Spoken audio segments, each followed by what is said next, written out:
¿Alguna vez te pusiste a pensar por qué pasar 5 minutos mirando fijamente la hoja de una planta como podría ser una monstera puede cambiarte el humor?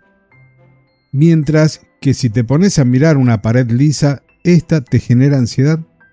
O mejor aún, ¿por qué un patrón visual que a ti te resulta hermoso y relajante para una persona con autismo o TDAH puede sentirse como un auténtico bombardeo de ruido en el cerebro?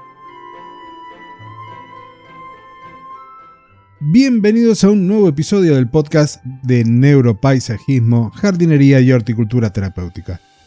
En nuestro encuentro anterior pusimos sobre la mesa un concepto crucial para entender la interacción entre el entorno y el cerebro neurodivergente, la carga alostática.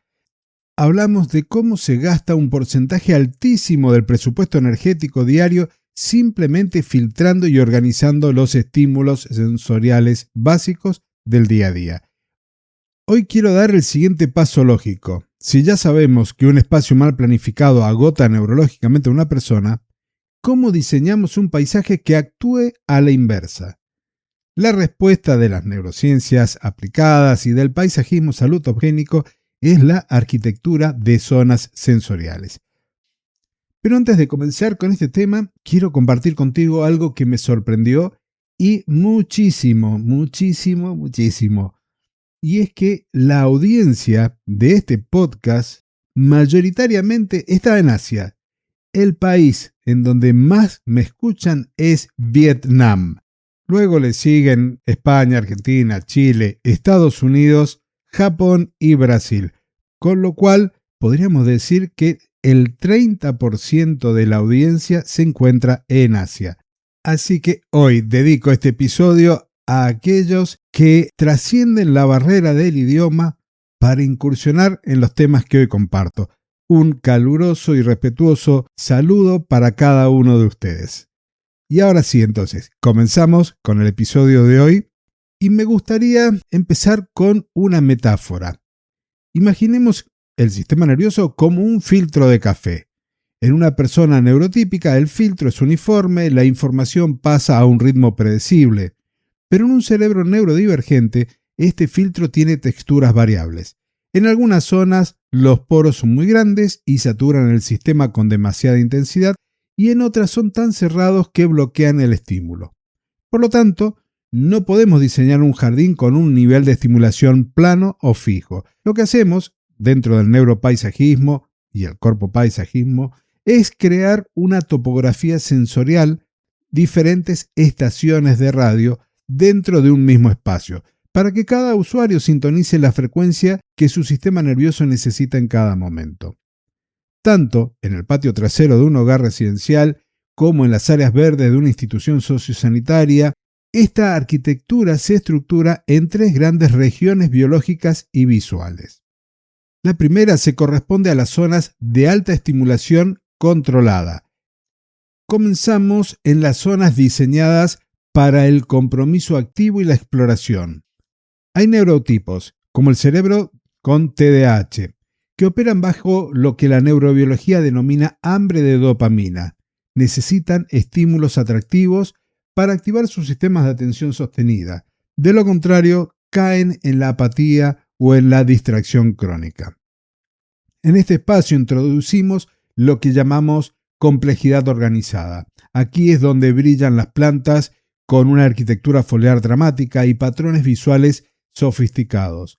Especies como la monstera deliciosa, con sus fenestraciones pronunciadas, el Ficus lyrata variegada o el Philodendron Pink Princess, con sus llamativos contrastes rosados. ¿Por qué? Porque el procesamiento de estas formas no es plano. Al observar una hoja fenestrada, el cerebro activa simultáneamente la vía visual ventral para reconocer el objeto sólido y la vía dorsal para procesar el espacio negativo de sus orificios. En una institución sociosanitaria, estas zonas deben ubicarse cerca de las áreas de talleres o de rehabilitación y se enriquecen con camas elevadas que invitan al tacto de las plantas de hojas gruesas como la Peperomia obtusifolia variegata. La clave de diseño aquí es el ritmo y el espaciado. No se trata de saturar, sino de colocar plantas exóticas con suficiente aire visual entre ellas para que el ojo descanse, evitando que la fascinación se convierta en caos. La segunda de las zonas se corresponde a la regulación media. Avanzando en nuestro recorrido llegamos a las zonas de transición o de regulación media. Estas áreas son el núcleo de la teoría de la restauración de la atención. En ellas buscamos una fascinación suave, un estado en donde el entorno secuestra sutilmente la atención sin que el usuario tenga que hacer un esfuerzo cognitivo consciente para procesarlo. Aquí la selección botánica baja un cambio en la intensidad cromática. Recurrimos a plantas como el Poctus Marble Queen, con su marmoleado crema, o la Sansevieria trifasciata laurenti, con sus bandas amarillas ordenadas y verticales. Estas plantas proporcionan un patrón predecible pero dinámico. Y antes de continuar comentándote especies botánicas, quiero que tengas presente algo que lo hemos dicho en otras oportunidades. No todas estas plantas son igual de válidas para todas las personas. Conocer muy bien a sus usuarios nos va a permitir saber si esta Sansevieria puede llegar a ser una planta a utilizar o no, porque podría llegar a considerarse como algo agresivo visualmente. Entonces, reitero, toma como un punto de partida estos ejemplos, tómalo con pinzas, como decimos aquí en Argentina, para poder beneficiar a los usuarios en lugar de generar un mayor estrés. Hecha esta aclaración, tenemos que también hacer hincapié en lo que es la iluminación, que debe ser arquitectónica y debe ser natural. Cuando la luz del sol se filtra a través de las hojas caladas de la monstera adansoni, por ejemplo, proyecta en el suelo y en los muros un juego de luces y de sombras dinámico y suave. Para personas con sensibilidad sensorial o dentro del espectro autista, este tapiz lumínico actúa como un input visual organizador, un ancla que reduce la hipervigilancia del sistema nervioso autónomo sin aburrir. En un jardín residencial, esta es la zona ideal para colocar un escritorio exterior o un rincón de lectura. Por último, la tercera zona se corresponde a la calma y refugio. Entramos en los santuarios de baja estimulación, esenciales para momentos de crisis sensorial, sobrecarga o fatiga cognitiva. El cerebro hipersensible o un sistema colapsado por el estrés alostático necesita predictibilidad absoluta. El desorden visual es el enemigo en esta sección. Por ello, la paleta vegetal se vuelve monocromática y estructuralmente limpia. La gran protagonista, que también tengo en mi casa, es la Samioculcas samifolia, la planta ZZ, con su follaje verde uniforme, encerado y de crecimiento arquitectónico casi matemático. También sumamos la Dracena marginata por sus líneas rectas y estables.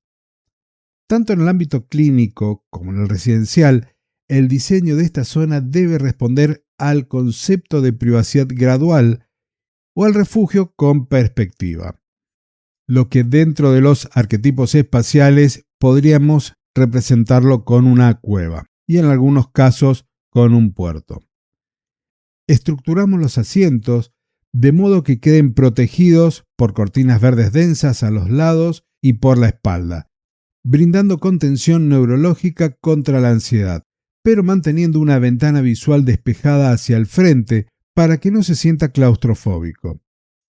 Complementar este espacio con el sonido blanco y sutil del agua corriendo amplifica la activación del sistema nervioso parasimpático, reduciendo el cortisol y estabilizando también el ritmo cardíaco.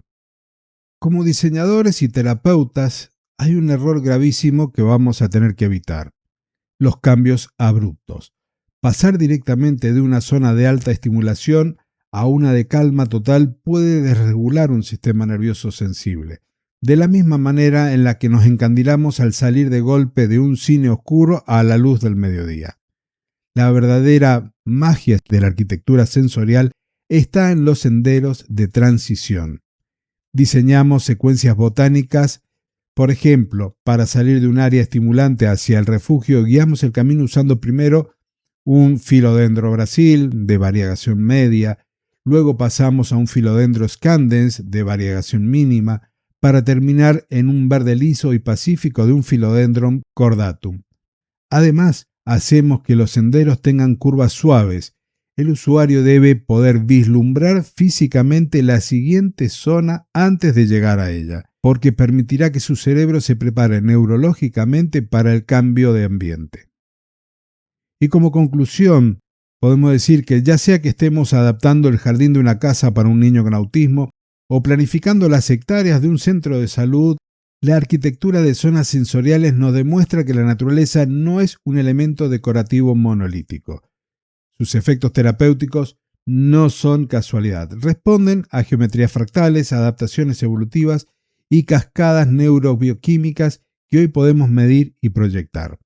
Entender este lenguaje visual de las plantas y los dialectos sensoriales de las personas es nuestra herramienta más poderosa para cultivar, en el sentido más literal de la palabra, espacios de verdadera inclusión, salud y bienestar. Por ello, el trabajo interdisciplinario posibilita que cada una de nuestras intervenciones sea la más acertada posible. Y con esto hemos llegado al final de este episodio. Espero que el tema te haya gustado. Si es así, compartilo. Suscríbete al podcast si no lo has hecho. Déjame tu consulta o tu comentario para poder seguir dialogando de estos temas que en lo personal me apasiona muchísimo.